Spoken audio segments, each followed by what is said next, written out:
हरे कृष्ण जय श्री हरि।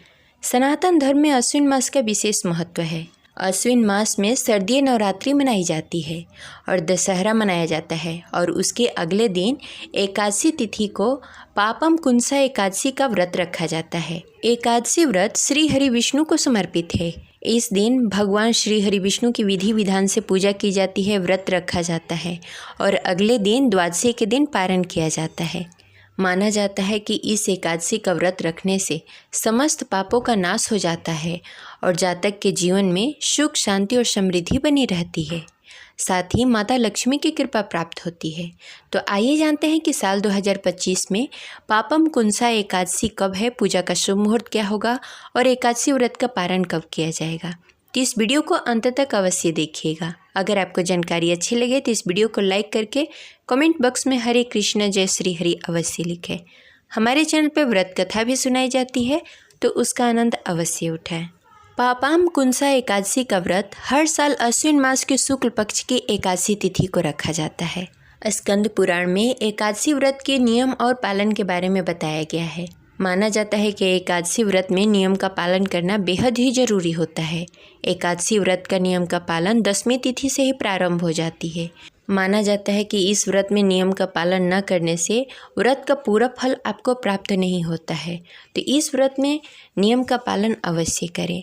हिंदू पंचांग के अनुसार साल 2025 में पापम कुंसा एकादशी का प्रारंभ 2 अक्टूबर 2025 को संध्या 7:10 पर होगा। वहीं इसका समापन 3 अक्टूबर को संध्या 6:36 पर होगा। उदय तिथि के अनुसार 3 अक्टूबर 2025 दिन शुक्रवार को पापाम कुंसा एकादशी व्रत रखा जाएगा और इसका पारण 4 अक्टूबर दिन शनिवार को प्रातः 6:16 से 8:37 तक रहेगा। आप इस मुहूर्त में व्रत का पारण कर सकते हैं। एकादशी के दिन सुबह सवेरे उठकर स्नान आदि से निवृत्त होकर पूजा घर में दीप प्रज्वलित करके सर्वप्रथम एकादशी व्रत का संकल्प लेना चाहिए। इसके बाद विधि विधान से भगवान विष्णु और माता लक्ष्मी की पूजा करनी चाहिए। भगवान विष्णु को फूल, अक्षत, चंदन और रोली समर्पित करके मौसमी फल और चनामृत का भोग लगाना चाहिए। भोग में तुलसी पत्र अवश्य डालें, क्योंकि तुलसी पत्र के बिना भगवान विष्णु भोग ग्रहण नहीं करते हैं। तुलसी पत्र कभी भी एकादशी और द्वादशी को नहीं तोड़ना चाहिए और न ही रविवार और मंगलवार के दिन तोड़ना चाहिए।